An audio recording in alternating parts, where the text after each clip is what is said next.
Hello,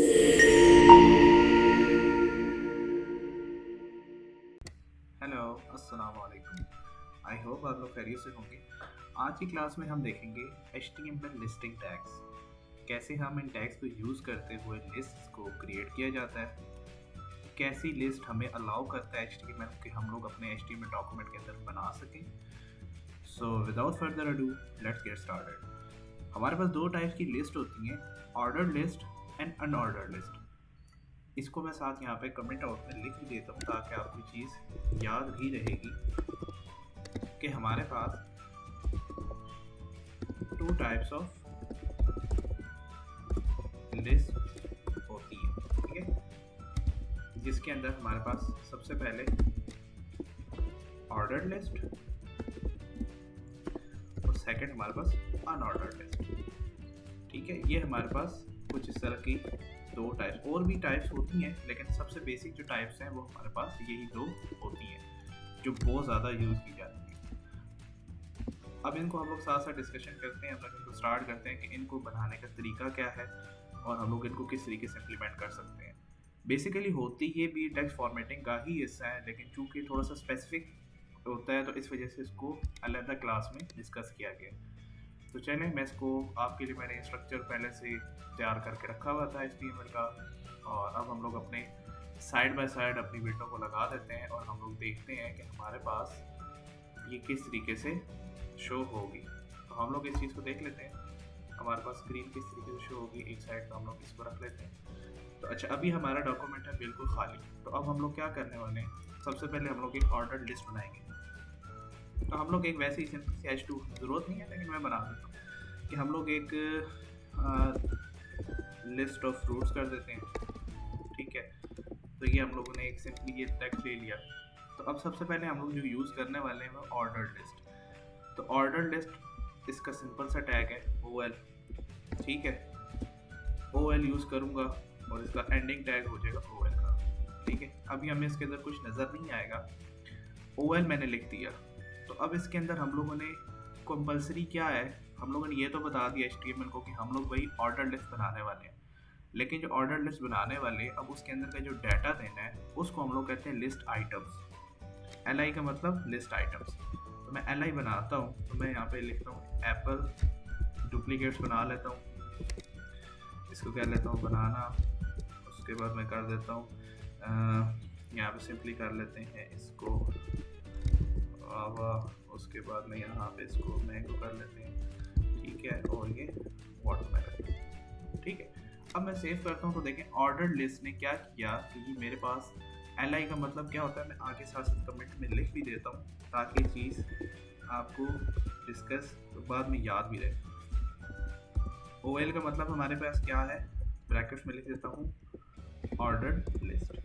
जबकि हमारे पास LIs क्या होते हैं, LIs हमारे पास होते हैं लिस्ट आइटम्स, ठीक है। सिंपल सी चीज़ हो गई, समझ आ गई सिंपल इंग्लिश में। तो ये हो गया हमारे पास लिस्ट आइटम्स। अब OL तो हो गया हमारे पास ऑर्डर लिस्ट। अब इसी चीज़ को अगर मैं कॉपी करता हूँ और पेस्ट करता हूँ और मैं बनाना चाह रहा हूँ अनऑर्डर लिस्ट, तो मैं सिंपली क्या करूँगा, यहाँ पे UL से रिप्लेस कर दूँगा O को। तो ये मैं करूँगा UL। तो अब आप देखेंगे कि ये हमारे पास देखें पहले क्या था, एक ऑर्डर था, तो 1 2 3 4 5, तो मैं अप टू 1 जितना जाऊँगा तो वो शो करेगा। और अब इसने क्या किया कि कौन ऑर्डर बना दिए जिसके अंदर सिंपल डॉट्स लगा दिए, ठीक है। तो ये हमारे पास मेन फ़र्क होता है कोई भी दो टाइप जो हम लोग लिस्ट बना रहे हैं उसके अंदर। अगर आपकी जैसी रिक्वायरमेंट है, अगर आप ऑर्डर लिस्ट बनाना चाह रहे हैं तो आप OL का इस्तेमाल करेंगे, और अगर आप अनऑर्डर लिस्ट बनाना चाह रहे हैं तो आप UL का इस्तेमाल करेंगे। लेकिन आपने बहुत सी जगह पे एक चीज़ देखी होगी कि आप जब लिस्ट बना रहे होते हैं तो आप उसको बहुत सी टाइप्स के थ्रू शो करवा सकते हैं। किस तरीके से, मैं आपको क्या चीज़ बताना चाह रहा हूँ कि आपने देखा होगा कि अभी आपके पास 1 2 3 4 5 है, आपने बहुत सी जगह देखा होता है रोमन में लिखा होता है। तो मैं इस चीज़ को लिखे रहने देता हूँ और ताकि आपको परेशानी ना हो। तो इसको मैं सिंपली पेस्ट करता हूँ, ऑर्डर लिस्ट ही बनाई। लेकिन इस दफ़ा मैं क्या कर दूँगा, इसका जो स्टाइल होगा, स्टाइल नहीं, इसको हम लोग टाइप कहेंगे। इसको हम लोग जो टाइप होगी, अभी देखिए मैंने जैसे टाइप लिखी तो उसने आगे मुझे बताया 1 में लिखना है, A फॉर्मेट में लिखना है, मीन्स के अल्फ़ाबेटिकल, कैपिटल में, स्मॉल अल्फ़ाबेटिकल, आई की फॉर्म में लिखना है या स्मॉल आई, ये रोमन होता है आई का मतलब। तो मैं सपोज छोटा ये आई करता हूँ और सेव करता हूँ, तो ये देखिएगा कि जिस तरीके से हम लोगों ने स्कूल टाइम्स में ये चीज़ देखी होती है, ये देखें आई उस तरीके से 1 2 3 4 5 6 ये रोमन में, ठीक है। अब इसी चीज़ को मैं अगर बड़े वाला आई करता हूँ तो ये देखें इस फॉर्मेट में हो गया। अगर मैं इसको सिंपली ए करता हूँ तो ए बी सी की फॉर्मेट में लेकिन स्मॉल लेटर्स। अगर मैं कैपिटल वाला ए करता हूँ तो ये A B C D E F G, ठीक हो गया। तो ये ऑर्डर लिस्ट में मैंने इस तरीके से चेंजेस कर दी, सही हो गया। तो ये हमारे पास ही इस तरीके के हम लोग चेंजेस कर सकते हैं। अब टाइप्स के साथ साथ सपोज कुछ होते हैं यूज़र्स चाहते हैं कि हम लोग भाई ए बी सी डी नहीं शो करवाता, मैं इस तरह करता हूँ, मैं इसको कह देते हैं कि डी से स्टार्ट करवाता हूँ, ठीक है। ये पहले 3 मैं स्किप करता हूँ, तो मैं क्या करूँगा, सिंपली एक नया एट्रीब्यूट डालूंगा। इसको ये जो ये होता है टैग, ये होते हैं एट्रीब्यूट्स, ठीक है, और ये उनकी वैल्यूज़ होती हैं। तो एक नया एट्रीब्यूट मैं डालता हूँ, वो क्या होगा, स्टार्ट लिखूँगा और मैं सिंपली कोटेशन मार्क्स के अंदर मैं वो बताऊँगा कि जितने मैं स्किप करना चाह रहा हूँ। सपोज मैं अगर 3 करता हूँ, 3 से स्टार्ट करो, तो ये कहाँ से स्टार्ट लेगा, 1 2 और 3। तो ये क्या करेगा, सी ऊपर ले आएगा, फिर डी ई एफ जी, तो ए बी को स्किप कर देगा। जैसे मैं सेव करता हूँ, ये देखिएगा सी डी ई एफ जी। अगर मैं चाह रहा था कि वो पहले वाले 3 स्किप हों और कहाँ से स्टार्ट करे, 4 से, तो मैं सिंपली यहाँ पे स्टॉप कर दूंगा। अगर यहाँ पे थोड़ी सी दिक्कत आ रही है तो इसको मैं यहाँ से कट कर लेता हूँ और यहाँ नंबर्स वाले के ऊपर शो करवाता हूँ, क्योंकि नंबर्स तो बंदे को याद रह जाते हैं। तो मैं कहता हूँ कि जी मेरी गिनती 10 से स्टार्ट करो, ठीक है। सेव करूँगा तो कहाँ से स्टार्ट होगी, 10 11 12 13 14। तो ये हमारा लिस्ट बनाने का ये तरीका होता है, ठीक है। अब सिमिलरली मैं यूएल की तरफ जाता हूँ, अनऑर्डर्ड लिस्ट, सॉरी इन सबको भी चेंज करना पड़ेगा। अनऑर्डर्ड लिस्ट बनाऊंगा तो ये देखें, अब आपने देखा होगा कि मैं अगर टाइप दे रहा हूँ ए तो नहीं काम कर रही, सिमिलरली स्टार्ट दे रहा हूँ तो भी काम नहीं कर रहा। ये क्यों, इसलिए कि कुछ जो एट्रीब्यूट्स होते हैं वो स्पेसिफिक टैग्स के लिए होते हैं, तो ओएल के जो एट्रीब्यूट्स हैं वो यूएल के लिए नहीं है, ठीक है। अब उसके लिए क्या होंगी, वैल्यूज चेंज होंगी ना बेसिकली। सपोज ये सादा यूएल रहने देता हूँ, इसका मैं क्या करूँगा टाइप, अब मैं इसको जिस तरीके से टाइप दोबारा लिखूँगा, इसी को टू डालूँगा।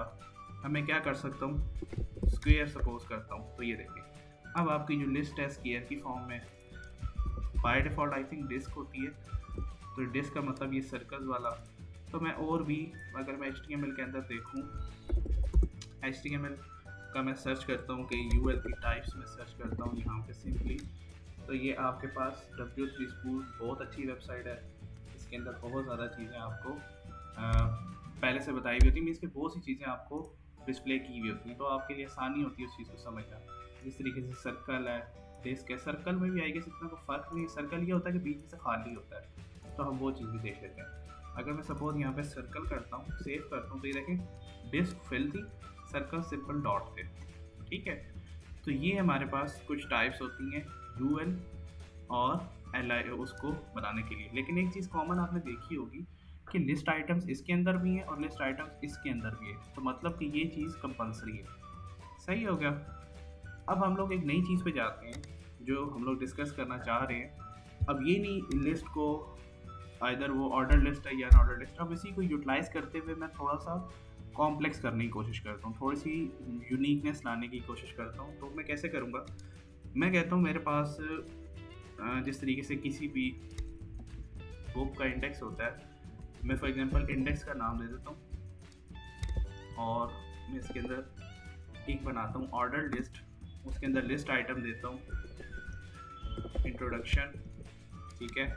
इंट्रोडक्शन के बाद अब मैं चाहता हूँ कि इस इंट्रोडक्शन के अंदर मेरे पास क्या चीज़ आनी चाहिए, इंट्रोडक्शन के आगे जो है फर्दर सब हेडिंग होनी चाहिए, ठीक है। जिस तरीके से आपने देखा होगा सेक्शन 1.1 1.2, तो इस तरीके से। तो मैं उसको किस तरीके से अचीव करूँगा, मैं कहता हूँ कि भाई इस तरह करो, एक नया ऑर्डर लिस्ट बनाओ और इसके अंदर एक LI बनाओ और उसको क्या वैल्यू दे दो। अब इसको मैं क्या चीज़ दूंगा, इंट्रोडक्शन कह देते हैं और इसको कहते हैं एब्स्ट्रैक्ट कह देते हैं। सेव करता हूँ तो ये देखें 1 आ गया।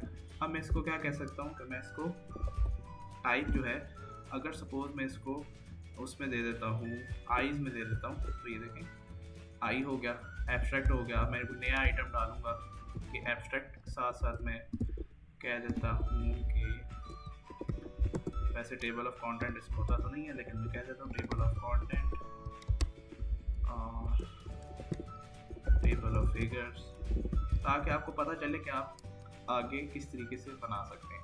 अच्छा, ये बन गया इंट्रोडक्शन। अब मैं सिंपली चाहता हूँ कि मेरे पास एक और लिस्ट आइटम हो जिसके अंदर मैं कहता हूँ कि मैं कहता हूँ टेक्नोलॉजीज यूज्ड, ठीक है, या तो सिंपली टेक्नोलॉजी लिखता हूँ और मैं उसको आगे से डिफाइन करने की कोशिश करता हूँ। टेक्नोलॉजी लिखा हुआ है। अब मैं इसके आगे से एक अनऑर्डर्ड लिस्ट बना रहा हूँ। मैं ऑर्डर लिस्ट नहीं बनाता, अनऑर्डर्ड बनाता हूँ ताकि आपको पता चले कि आप अनऑर्डर्ड भी यूज़ कर सकते हैं। तो मैं li करता हूँ और सिंपली इसको मैं किस तरीके से यूज़ करूँगा, मैंने li बनाया और इसके अंदर मैं लिख दूँगा HTML5, कॉपीज़ बनाऊँगा CSS3, जावास्क्रिप्ट, ठीक है, जावास्क्रिप्ट थोड़ा सा इस तरीके से हो गया। अगर मैं सपोज अच्छा मैं इसको चाहूँ तो मैं इसकी भी टाइप चेंज कर सकता हूँ। मैं इसको कह देता हूँ स्क्वायर, क्या हो गया, स्क्वायर्स कर दिए। मैं चाहता हूँ कि HTML के अंदर भी नेस्टेड और होना चाहिए। तो ये डॉम आपने समझनी, ये ट्री आपने समझने की कोशिश करनी है कि हम किस तरीके से एक ट्री बिल्ड करते हैं, ठीक है। तो अब मैं सपोज HTML5 के अंदर क्या करता हूँ, मैं सिंपली एक और लिस्ट बनाने की कोशिश करता हूँ, अनऑर्डर्ड लिस्ट ही, और उसके अंदर मैं एक नए एलाइज देता हूँ। अभी हम लोगों ने जिस तरीके से पढ़ा कि HTML बेसिक्स, फिर उसके बाद HTML फॉर्मेटिंग टैग्स, अब हम लोग जो है HTML लिस्ट आइटम्स पढ़ रहे हैं, ठीक है। तो ये देखें, तो उसके आगे फर्दर हो गया। अब मैं सिंपली इसके अंदर टाइप सपोज दे देता हूँ और टाइप में कह देता हूँ सर्कल दे देता हूँ। तो ये देखें, तो इस तरीके से हम लोग नेस्टेड लिस्ट को क्रिएट कर सकते हैं, ठीक है। अब आपको ये चीज़ पता होनी चाहिए थी कि ये देखें, मैं UL के OL के ऊपर जैसे क्लिक करूँगा तो इसको ओपनिंग और एंडिंग हाईलाइट हो गया। तो मीन्स कि ये सबसे बड़ा पेरेंट था। उसके बाद इसके डायरेक्ट चाइल्ड कौन से थे, एक ये li था, सेकंड ये li था, अंडरस्टूड। अब हम लोग कहते हैं ये काम तो हो गया जिसमें एक ये इंट्रोडक्शन आ गया और ये टेक्नोलॉजी आ चुकी। अब हम लोग क्या चाहते हैं, अब हम लोगों ने कहा कि li जो है हमारा जो इंट्रोडक्शन है उसके आगे भी कोई सब सेक्शंस बने हुए हैं। तो हम लोगों ने एक और ऑर्डर लिस्ट बना ली। हम कुछ और भी बना सकते थे, हम इसको छोटा ही दे देते हैं ताकि समझ आ जाए, ठीक है। ये दे दिया तो ये हमारे पास इस तरीके से बन गया, सॉरी इसको इस तरीके से दे दिया। अब हम लोगों ने बता दें कि भाई एब्स्ट्रैक्ट है, ये है, तो अब हम इसकी आगे जो भी करना चाहें तो हम li के अंदर जिस तरीके से ये li है उसके अंदर हम नेक्स्ट बना सकते हैं, ठीक है। इसी तरीके से li जो मैंने बनाया टेक्नोलॉजी का, ये टेक्नोलॉजी का बन चुका। इसके अंदर मेरे पास क्या थी कि एक अनऑर्डर्ड लिस्ट थी। अनऑर्डर्ड लिस्ट थी मेरे पास जो थोड़ी सी टैब्ड हुई हुई है, ये बता रही है कि भाई इसके अंदर कितने लिस्ट आइटम थे, 1 2 3, 3 थे, 1 2 3। अब उसके आगे से किस किस सिर्फ चाइल्ड थे, HTML5 के। हमने किसके आगे तो किसके li के अंदर दोबारा एक लिस्ट बनाई, HTML5 के अंदर। ये आपके सामने बन गई, सिंपल नाम लिखा और इसको आगे हम लोगों ने बना दिया। तो इस तरीके से हम लोग यूज़ करते हुए अपनी ऑर्डर्ड लिस्ट और अनऑर्डर्ड लिस्ट को यूज़ कर सकते हैं मर्ज करके। तो ये हमारे पास थी कुछ ऑर्डर, ये लिस्टिंग की टाइप्स थी। अच्छा, अब इनके साथ हमारे पास HTML5 के अंदर एक नई हमारे पास एक नया लिस्टिंग का टैग है। वो क्या चीज़ है, डिस्क्रिप्शन लिस्ट, जिसको हम लोग कहते हैं, अब मैं यहाँ पर डाल दूँगा डिस्क्रिप्शन लिस्ट, ठीक है। पहले मैंने 2 इसलिए बोला था कि आपको ये चीज़ पता हो कि बेसिकली हमारे पास 2 यही है। ये जो है बहुत रेयर केसेस में यूज़ करते हैं, लेकिन फिर भी इसको हम लोग जब कंसीडर करेंगे क्योंकि मौजूद तो है, जैसा भी है तो हमारा, तो अब हम उसको एक्सेप्ट करेंगे। और अब हमारे पास ये थर्ड डिस्क्रिप्शन लिस्ट होगी। अब इसका यूजेज क्या है, इसकी ज़रूरत क्यों पेश आई। बेसिकली डिस्क्रिप्शन लिस्ट जो कि DL है, ये आपकी, इसको डेफिनेशन लिस्ट भी कहते हैं, ठीक है। इसको डेफिनेशन लिस्ट भी कहते हैं। HTML4 के अंदर डेफिनेशन लिस्ट कहते थे, जिस तरीके से आपके पास डेफिनेशंस होती हैं किसी सब्जेक्ट की, किसी टॉपिक की, तो हम लोग इसको डेफिनेशन लिस्ट कहते थे। लेकिन HTML5 के अंदर इसको डिस्क्रिप्शन लिस्ट से रिप्लेस कर दिया गया, ठीक है। अब जैसे UL और OL जब आप लिखते हो तो उसके अंदर allies लिखने पड़ते हैं, तो अब इसका भी एक बाकायदा स्ट्रक्चर है, तो मैं स्ट्रक्चर आपको दिखाता हूँ कैसे।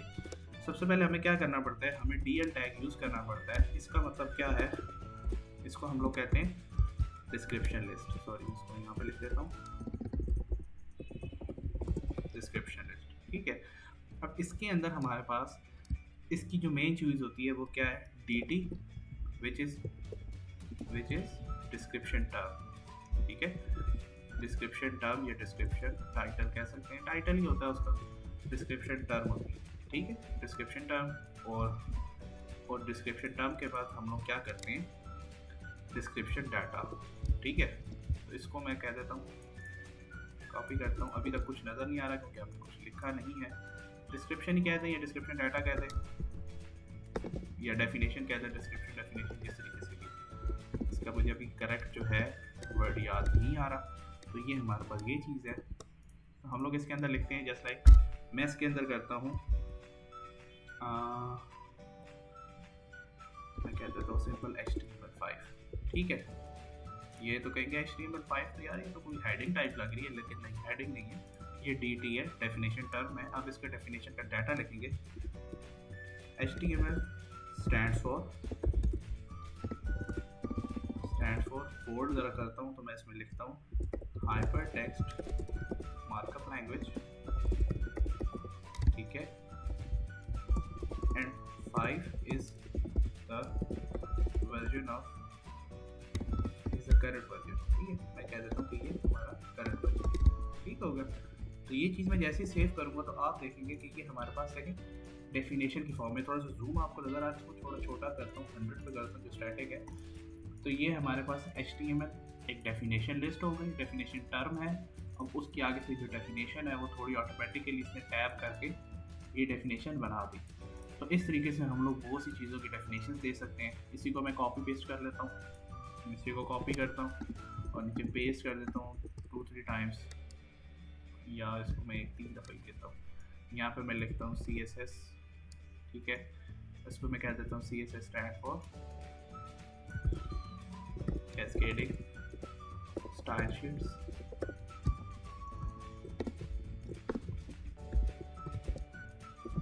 That helps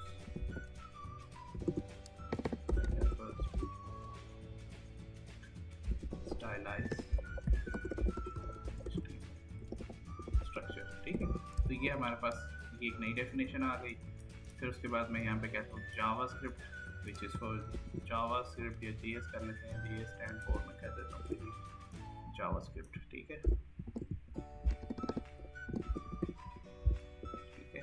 ये हमारे पास जावास्क्रिप्ट होगी। तो ये हमारे पास सिंपली जो है इस तरीके से हम लोग एक लिस्ट बना सकते हैं, जिस तरीके से आपने बुक्स में भी देखा होगा कि इसके अंदर आपके पास डेफिनेशंस होती हैं किताबों में। ठीक है, तो ये हमारे पास ये चीज़ है। अगर हम इसको यूँ भी कर लेते हैं, थोड़ा सा इसको अच्छा लगेगा समझने में, ये देखें। ठीक है, डेफिनेशंस आ गई और ये चीज़ आपके पास, आप चाहें तो इसको अपने लिहाज से बहुत सी स्टाइलिंग्स अप्लाई कर सकते हैं। आप इसके अंदर बोल्ड ट्राई करें, इटैलिक करें, इसको अंडरलाइन करें, जैसे आपका माइंडसेट मानता है। अगर आप अंडरलाइन करना चाहते हैं तो आप इसको अंडरलाइन भी कर सकते हैं।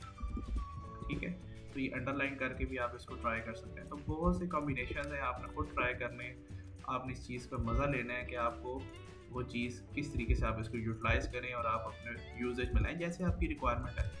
ठीक है, तो ये हमारा आज जो हम लोगों ने 3rd क्लास के अंदर हम लोगों ने डिस्कशन की, वो हमारे पास लिस्ट की टाइप्स थी।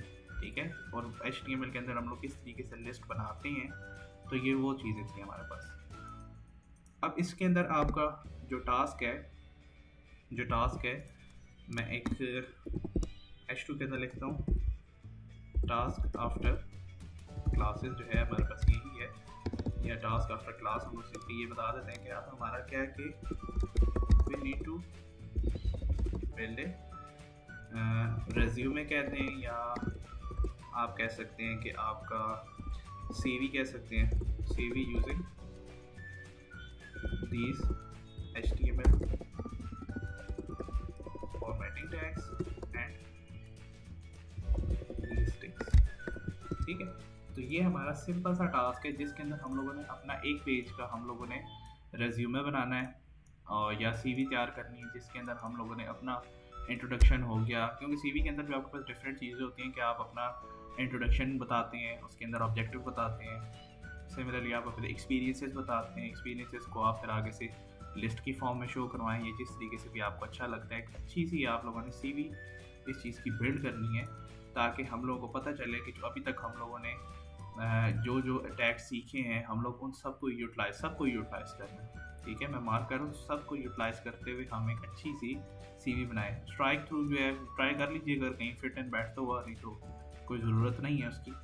लेकिन ये कि हम लोग एक अच्छी एक स्ट्रक्चर्ड फॉर्म पता हो हम लोगों को किस तरीके से बनानी है। ठीक है, तो अब हम लोग करते हैं अपनी क्लास का एंड।